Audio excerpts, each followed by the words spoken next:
Chers amis, bonjour. Je vous adresse cette petite vidéo pour vous souhaiter écouter une excellente année 2021. C'est vrai que d'habitude je vous envoie un mail, mais là j'ai décidé d'innover un peu, donc ça sera sous un nouveau format. Écoutez, bonne année à tous. Je vous souhaite une excellente santé à vous et à vos proches, surtout la santé.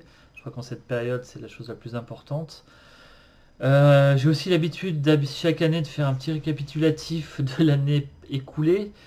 Là, je vous avouerai que sincèrement, j'hésite. Parce qu'elle a vraiment été très mauvaise. Politiquement, écoutez, je crois qu'on a vécu quelque chose d'assez exotique, hein.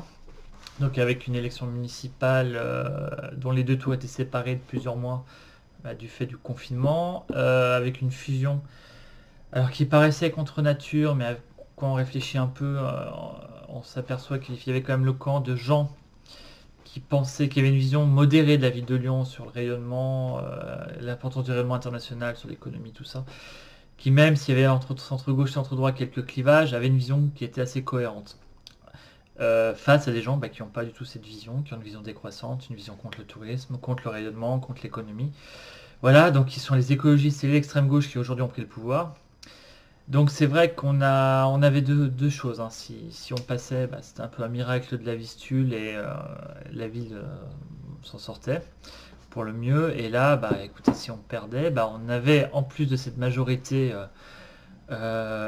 écolo et extrême gauche, on avait une droite qui allait devoir assumer cet échec et puis cette alliance un peu contre nature. Voilà.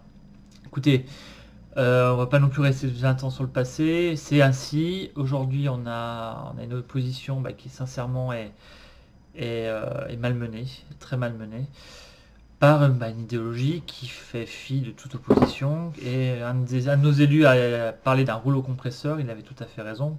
Simple. Et pour eux, tout ce qui s'oppose à leur vision de la vie et de la société doit être annulé, hein. C'est un peu cette culture qui nous arrive des États-Unis, mais qui est à l'extrême gauche traditionnelle, hein. C'est un peu les photos de Staline avec les gens qui disparaissent. Voilà. Donc l'opposition politique y aura beaucoup de mal à exister, et dès qu'elle aura justement la main sur quelque chose, tout sera fait pour nier l'existence de ce problème, comme on le voit avec la sécurité, ou alors dernièrement, de manière plus intéressante d'ailleurs, sur la piétonisation en presqu'île, où un sondage a été fait par la mairie du 2, on s'aperçoit bien que les écologistes n'ont pas du tout attaqué ni même le thème, ni même le résultat, mais le fondement même de la manière a été fait le sondage, en disant que 500 personnes c'était rien, que en gros sur 1 million d'habitants, voilà, c'était que d'affreux conservateurs réac, un vote bourgeois comme on disait dans les facultés en 68, et qu'en gros il fallait pas en tenir compte. Donc voilà, je souhaite bon courage à nos amis élus à Lyon pour tenir 6 ans à ce rythme-là, parce qu'ils vont être soumis à des tirs de barrage, à la négation même de leur existence en permanence.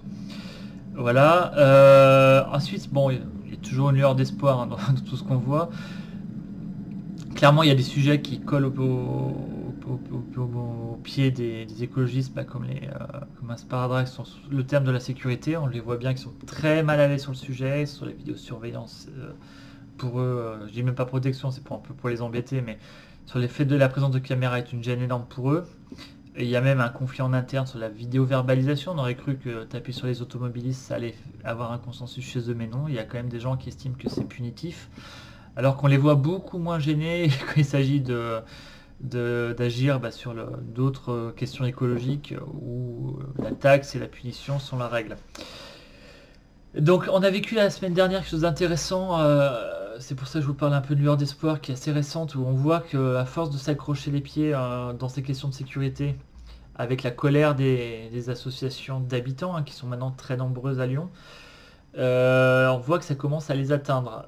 Plus qu'un discours en conseil municipal où là ils peuvent le couvrir par des huées, c'est plus compliqué de couvrir une association comme, je parlais de Guillotière en colère, qui se plaint en permanence de ne pas être reçue, de ne pas être considérée par la mairie, et qui rigole aussi des discours un peu, c'est même pas victimaire, c'est on va dire négationniste de la part de la mairie, en disant que tout va bien, que les problèmes sont autres que sécuritaires, on veut pas mettre du bleu partout, qu'il faut discuter avec les gens pour trouver des solutions. Bon, ce qui est vrai, hein, je veux dire, de bleu partout n'est pas forcément une solution de durée et il faut échanger avec les gens. Par contre, ce qui est intéressant, c'est leur refus de discuter avec des associations qui, pour eux, sont considérées comme une opposition politique, et donc qu'il faut nier. Comme je le disais tout à l'heure, toute opposition sera niée, donc même les associations sont niées. Et la colère montante des associations, il y a eu un article de presse qui a relayé cette colère et la mairie n'y a pas répondu. C'était un France 3, je crois, de mémoire. Et là, c'est intéressant, parce que bon, France 3, on va pas dire que non plus ce sont des affreux de droitiers sécuritaires, non, c'est une presse qui a été plutôt, on va dire, aidante vis-à-vis de l'ancienne majorité et vis-à-vis de la gauche, hein, on va pas se mentir. Voilà, donc cette action a été très intéressante, mais ce qu'il y a encore plus, c'est la réaction de la mairie, qui a réagi très fortement par une opération de communication politique massive du maire Grégory Doucet, qui s'est déplacé à la Guillotière, qui allait rendre visite à la police municipale. Il y a une grande séquence où on vous voit discuter avec le responsable de poste du 7e, si je ne me trompe pas, qui était intervenu sur le POP qui avait été blessé durant l'été par un coup de fusil. Donc vous voyez, on a recyclé des vieux événements pour mettre en valeur l'action de la sécurité, sur la sécurité de la mairie. Que là, c'était juste une action d'un être humain, hein, mais bon. Voilà, donc on est face à quelque chose de très intéressant. Ils sont gênés dès qu'ils sentent que la population se mobilise sur un sujet contre eux. Donc ils n'ont pas du tout peur d'une opposition politique. Ce qui les craignent, c'est une convergence des luttes. Je vais reprendre un peu leur vocabulaire, une convergence des colères sur un sujet, sur un point précis, aujourd'hui la guillotière, et que les gens commencent à en parler entre eux, commencent à en discuter, mais qu'est-ce qu'ils font, etc. Eux, ce qui gêne, c'est ça. Donc moi, ce que je vous dirais, c'est écoutez, parlez fort, communiquez sur les réseaux sociaux vos problèmes de quartier, peut-être participer à des associations comme celle-ci, soyez des relais, soyez des sparadraps qui s'agglomèrent sur les chaussures de l'actuelle majorité pour les gêner. Ça aidera l'opposition politique à reprendre la main, à essayer de faire quelque chose, parce qu'aujourd'hui, ils n'y arriveront pas seuls, clairement. Donc, n'hésitez pas, voilà, soyez le sparadrap. Si je vous souhaite, voilà, pour 2021, je vous souhaite le sparadrap pour Grégory Doucet, qui le fera trébucher, et qui le mettra en face de ses responsabilités, que ce soit d'un point de vue de sécurité, d'un point de vue de développement économique, ça j'en parlerai peut-être une autre fois, d'un point de vue rayonnement de la ville, parce que quand on parle de relancer une économie comme on va devoir le faire une fois la crise du Covid passée, c'est pas en voulant être moins visible sur la scène internationale, en voulant être décroissant qu'on va y arriver. Il y a plein d'autres sujets, je vais arrêter là. Mais d'ailleurs, je referai d'autres vidéos parce que je crois que je commence à y prendre goût et on pourra parler de plein de sujets comme ça. Et puis, ça nous permettra d'échanger en cette période où on se voit pas. Donc, encore une fois, bonne année à tous. Je vous souhaite une bonne semaine et à bientôt.